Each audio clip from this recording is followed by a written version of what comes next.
Correcteur News TV. Correcteur News TV. Awande correction, il y a news tout. Donc, Awande, on assure quoi. Suivez Correcteur News TV.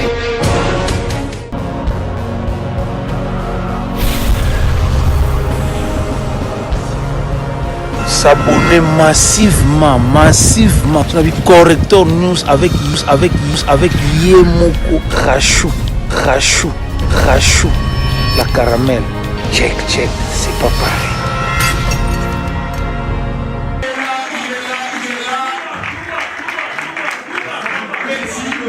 Merci beaucoup.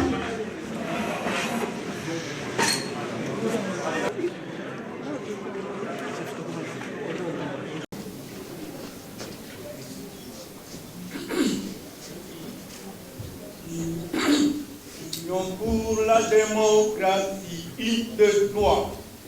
Union pour la démocratie et le progrès social.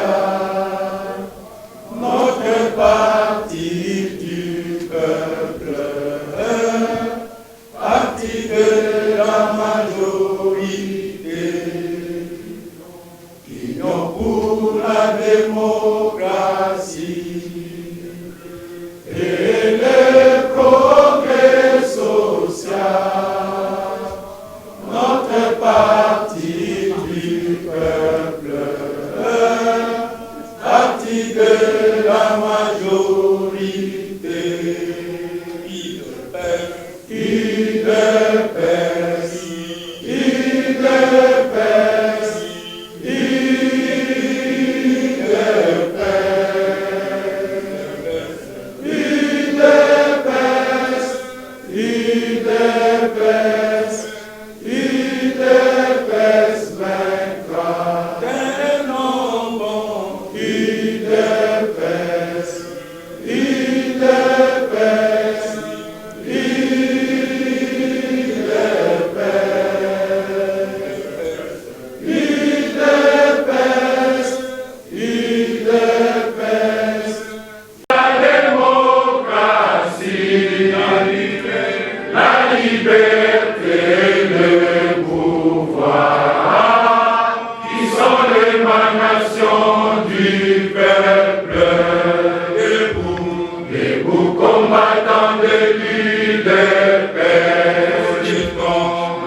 et augmentation des effectifs pour combattre le groupe armé, l'installation effective d'un état-major avancé à venir pour bien contrôler les opérations militaires sur le terrain, les lancements des opérations de grande envergure le 30 octobre 2009 contre les ADF et autres groupes armés dans le territoire du pays, avec comme résultat immédiat l'anéantissement de la capacité de nuisance des ADF.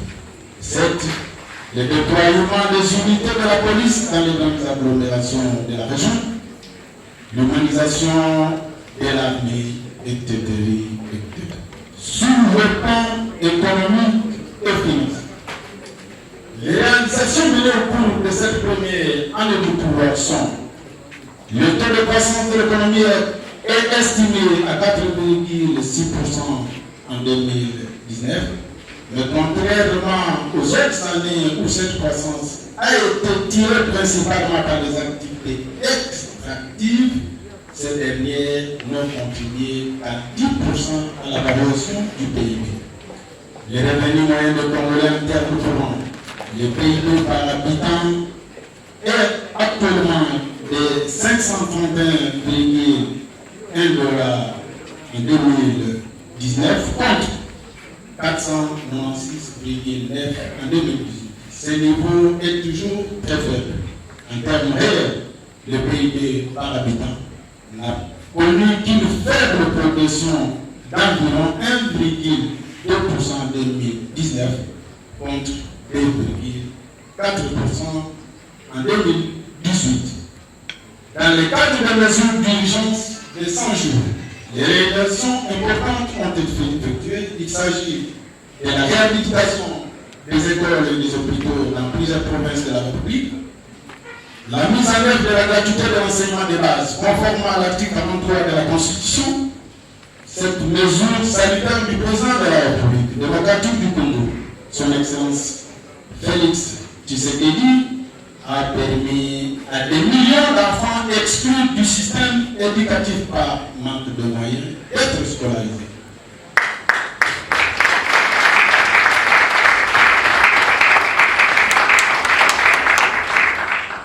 Sur le plan des infrastructures, outre le programme de 100 jours du président de la République, grâce auquel plusieurs infrastructures ont été construites et réhabilitées, d'autres projets sont en cours d'exécution. Il s'agit notamment de la construction de routes d'interconnexion provinciale, notamment la route nationale numéro 16 Manga-Tabanoukoui, la route nationale numéro 1 sur le tronçon Lovo-Tikapa, la route nationale numéro 1 sur son tronçon Tikapa-Kamoucha, la route nationale numéro 1 sur son tronçon Kamoucha-Kananga, les tronçons Songololo-Loufou, les tronçons Bazangungo-Nkamba, la route nationale numéro 1 Sakane-Kassobalessa, l'élargissement de la route Kassobalessa-Lubumbashi, la route Kolosi-Dilolo, la route Bukavu-Kamanyo. Il y a également la question de construction des ouvrages d'art tels que le pont Boubé à Lomami, les ponts Kamora et Lopuka à Lomami, ainsi que le pont Kassai à Tchikapa. La vallée urbaine de Kinshasa avec le projet de construction et de réhabilitation de plusieurs aspects. Les déclarations de nature a élevé la population et a semé des tensions. A semé des tensions dans l'intention de perturber la stabilité des institutions et la paix sociale.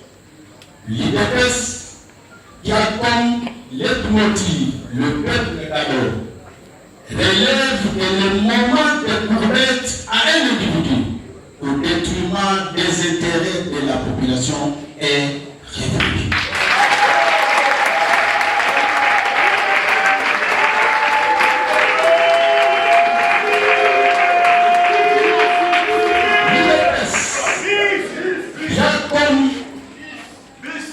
L'UDPS, notre parti, qui a comme leitmotiv le peuple d'abord, relève que le moment de permettre à un individu au détriment des intérêts de la population est révolu.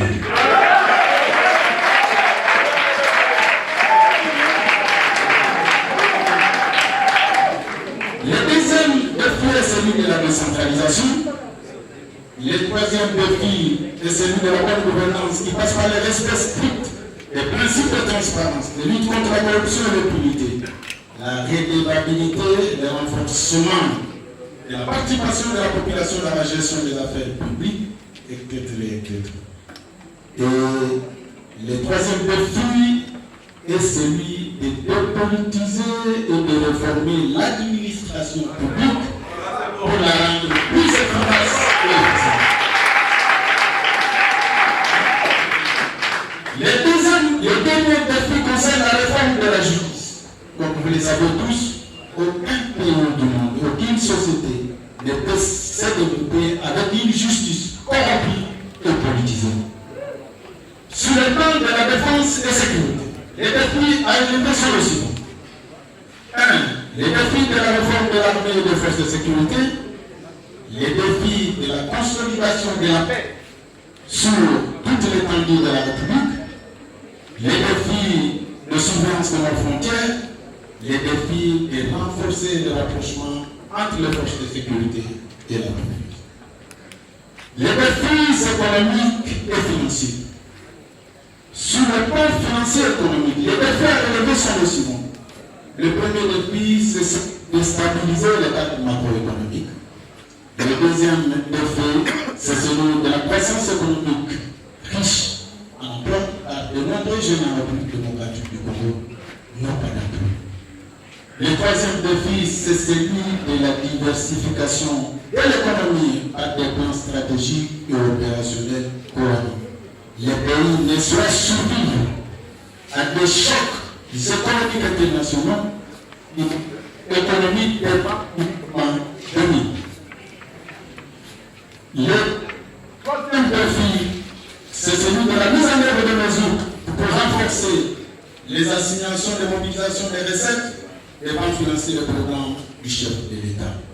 Tant que la mobilisation des ressources, des recettes au niveau de la République reste très faible, il sera difficile pour l'Union, pour la démocratie, à travers le pays, puisse matérialiser son programme de société pour l'intérêt de notre pays.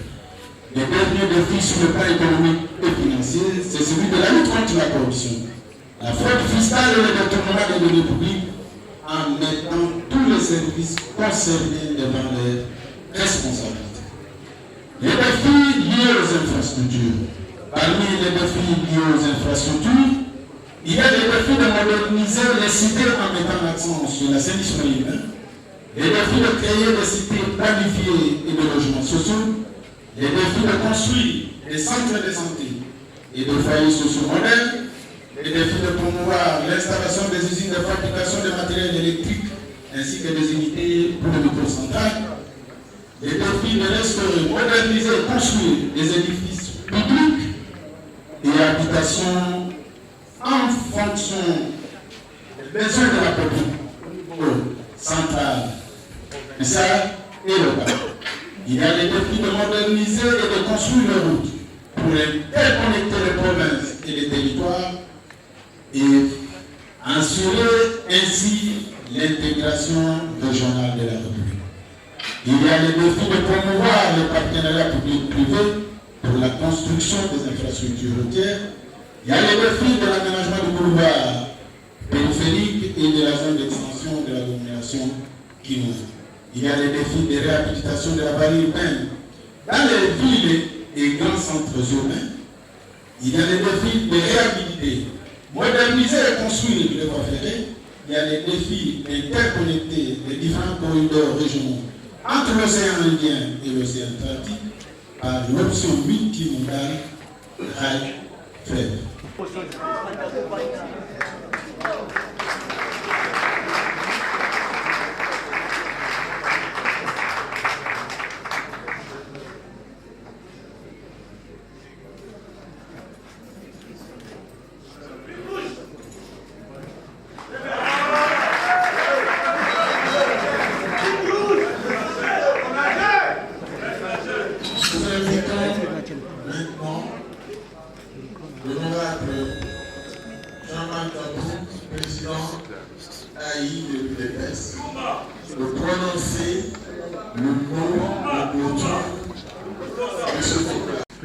Combattantes et combattants, après 3 jours d'intense réflexion, nous voici arrivés au terme de cette activité indispensable dont je suis convaincu de la portée ainsi que de la pertinence des résolutions.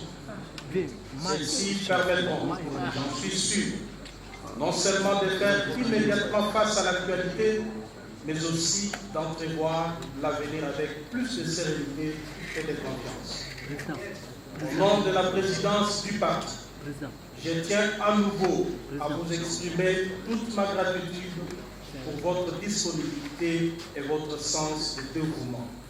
Un remerciement personnel s'adresse également au secrétaire général du parti ainsi qu'à toute son équipe dont le travail d'organisation et de logistique a permis que nos discussions se déroulent dans des conditions acceptables pour tous et toutes.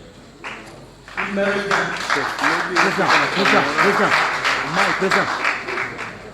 revient que lors des discussions en commission, chacun de vous a fait preuve d'implication et de convivialité sans précédent.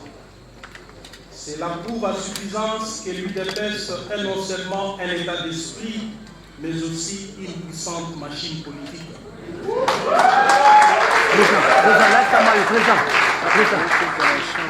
Ensemble, nous sommes capables d'aller le plus loin possible et de réaliser de grandes choses dans ce pays. Par la force de nos recommandations et résolutions, nous pouvons enfin accompagner en toute confiance et quiétude les chefs de l'État. Nous pouvons aussi nous projeter dans l'avenir la tête haute, tout en demeurant une force politique tranquille et incontournable. Je j'aime avoir à celle de chacun et chacune de vous ici présents pour sanctionner positivement la fin de ces travaux. Le constat qui s'en dégage, c'est qu'en une année d'exercice du pouvoir, le chef de l'État, son Excellence Félix Antoine Tshisekedi Tshilombo, a réalisé beaucoup de promesses contenues dans son programme de campagne électorale, lesquelles s'inscrivent à son tour dans le projet de société du parti.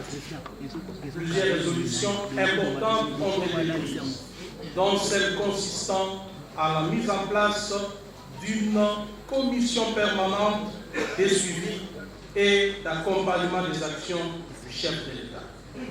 Aussi,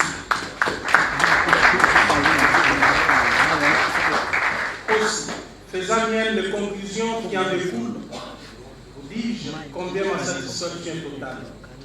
Je vous promets non seulement de m'impliquer personnellement pour un suivi minutieux de leur application, mais aussi de faire un rapport circonstancié acquis de droit. En attendant, je déclare clos les travaux de réflexion et souhaite à chacun et à chacune d'entre vous un bon retour et d'excellentes contributions à l'avancement de notre pays. Je vous remercie.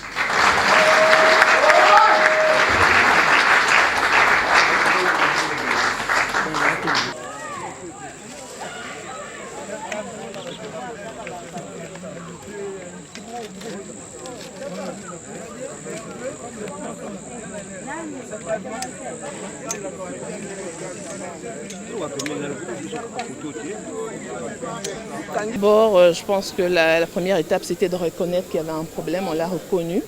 Maintenant, je pense que ça serait au niveau du parti de peaufiner des stratégies.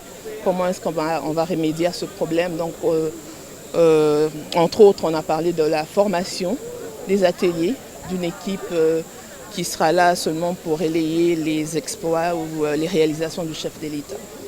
J'ai retenu que vu l'état auquel le président a trouvé le pays, il a énormément de travail à faire et surtout au niveau de la mentalité. Je crois que tout partira de là. On a tous chacun un devoir. Ce n'est pas seulement le chef de l'État. On a un devoir de l'accompagner par le changement de mentalité tout d'abord. Mais quand on regarde l'exercice du pouvoir par le président Félix Tshisekedi, il y a quand même certains Congolais qui sont sceptiques quant à son mandat. Comment est-ce que vous comptez relever surtout ces défis, puisque les gens sont devenus un peu plus pessimistes par rapport à l'avenir de la République démocratique du Congo? Mais c'est tout à fait normal, hein? Si un peuple a été exposé à des déceptions après déceptions, c'est tout à fait normal pour un être humain à être sur ses gardes. Moi, je pense que le peuple congolais est tout simplement sur ses gardes et je pense que le président ne va pas décevoir son peuple. Alors l'avenir le dira. Le gouvernement central, les gouvernements provinciaux puissent réaliser exactement et respecter le programme et le projet du chef de l'État. C'est une grande joie pour moi et je pense que ça apportera un point positif au président de la République dans les conclusions de son bilan qu'il pourra présenter dans les années 2023 avant les prochaines échéances. Qui attendait avec impatience les résolutions sorties de la retraite, mais que le président Kaboun a mis en soutien quels sont les mots d'assurance que vous allez transmettre à votre public qui vous attend? Non, les résolutions ont été lues dans la salle, devant tout le monde. Sauf que dans ces résolutions, il y a certains détails pour des raisons de sensibilité politique qui ne pourraient pas être dites là-bas, mais qui seront transmises au président de la République. Ça signifie les résolutions sur le plan général ont été présentées par la commission. On a donné sur toutes les 8 commissions qui ont été créées, les résolutions sur toutes les 8 commissions ont été présentées. Et après toutes ces résolutions, tous les points sensibles ayant été traités ne pourront pas être divulgués à la communauté publique, mais ce sont des points sensibles, des résolutions qui seront remises seulement au président de la République pour leur application, et lui seul pourra maintenant juger à quelle période il pourra les mettre en valeur. Je vous remercie. Correcteur News TV, Awande correction, il y a News tout. Donc Awande, on assure quoi. Suivez Correcteur News TV.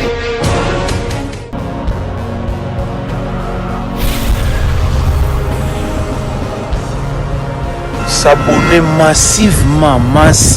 Tu as vu Correcteur News avec Yemoko Rachou, la caramel. Check, c'est pas pareil.